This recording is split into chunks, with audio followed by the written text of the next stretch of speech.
നമ്മുടെ മക്കളെല്ലാം പഠിക്കുന്നുണ്ട്. പിഞ്ചു കുഞ്ഞുങ്ങൾക്കൊന്നും മനസ്സിലാകുന്നില്ലെന്ന് നീ വിചാരിക്കല്ലേ. നമ്മുടെ മക്കൾക്കെല്ലാം മനസ്സിലാകുന്നുണ്ട്. ഒരു ചരിത്രം പറഞ്ഞു തരാ, നമ്മുടെ മക്കൾക്ക് എല്ലാം മനസ്സിലാകുന്നുണ്ട്. കൊച്ചിലെ ശീലം ചുടല വരെയാണെന്ന് ചുമ്മാതല്ല പറയുന്നത്. എന്റെ പ്രിയമുള്ളവരെ,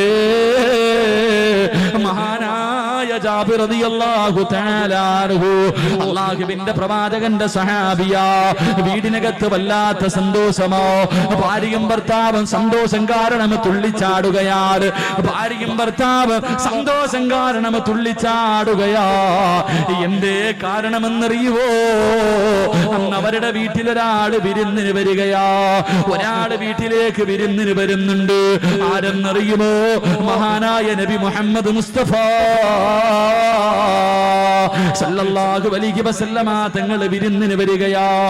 റബ്ബേ, വല്ലാത്ത സന്തോഷം. അതാ ജാബിർ തങ്ങൾ പോയ ആടിനെ പിടിച്ചറുക്കുകയാണ്. ആടിനെ പിടിച്ചറുത്തു. പടച്ചവനെ, പെട്ടെന്ന് ഇറച്ചിക്കറി തയ്യാറാക്കുകയാ. ഭാര്യ വീടിനകത്തിരുന്ന് ചപ്പാത്തി റെഡിയാക്കുകയാ. രണ്ട് ആമക്കള് വീടിന്റെ വെളിയിൽ കിടന്ന് കളിക്കുകയാണ്. റബ്ബേ, ഭാര്യയും ഭർത്താവും അടുക്കളയിൽ ഭക്ഷണം തയ്യാറാക്കിക്കൊണ്ടിരിക്കുമ്പോ വീടിന്റെ വെളിയിൽ നിന്ന് കളിക്കുന്ന രണ്ട് പിഞ്ചു കുഞ്ഞുങ്ങളുണ്ടല്ലോ. ജ്യേഷ്ഠൻ അനുജനോട് ചോദിച്ചു, മോനെ, വാപ്പാടിനെ അറുത്തത് എങ്ങനെയാണെന്ന് എന്റെ പൊന്നുമോൻ കണ്ടോ? അനുജൻ പറഞ്ഞു, ഇല്ല ഇക്കാ, ഞാൻ കണ്ടില്ല. മോനെ, വാപ്പാടിനെ അറുത്തത് എങ്ങനെയാണെന്ന് നിനക്ക് കാണണോ? കാണാൻ ആഗ്രഹമുണ്ടെന്ന് പറയുമ്പോ, പടച്ചുറപ്പേ, വാപ്പാടിനെ അറുത്തിട്ട് വെച്ച കത്തിയെടുത്തുകൊണ്ട് വരികയാ. ഒരു കയറും എടുത്തുകൊണ്ട് വന്നു. അനുജന്റെ കൈകാലുകൾ കെട്ടി. വാപ്പാടിന്റെ കാല് കെട്ടിയതുപോലെ അനുജന്റെ കയ്യും കാലും കെട്ടി പിടിച്ചു ചരിച്ചു കിടത്തി.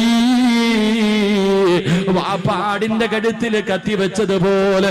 സുബ്ഹാനല്ലാഹ്, പൊന്നാര അനുജന്റെ കഴുത്തിൽ കത്തിവെച്ചിട്ടറുക്കാൻ തുടങ്ങി. ആ പിഞ്ചുമോണ്ട് അല്ലാഹുവേ, കഴുത്തങ്ങ് മുറിഞ്ഞിട്ട് രക്തം ഇങ്ങനെ ചാടുകയാ. കൈകാലുകൾ ഇട്ടടിക്കുകയാ. മരണവേദനയിൽ കിടന്ന് പിടയുകയാ.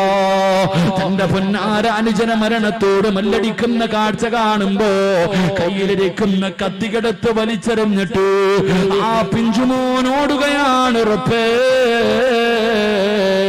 കടുത്തട്ടാ പുന്നുമോര് അവിടെ കിടന്ന് മരണപ്പെടുകയാ. രണ്ടാമത്തെ മൂത്തവനോട് ഉയരമുള്ള സ്ഥലത്തേക്ക് ഓടിക്കേറുകയാണ്. ഉയരമുള്ള സ്ഥലത്തേക്ക് ഓടിക്കേറുകയാ.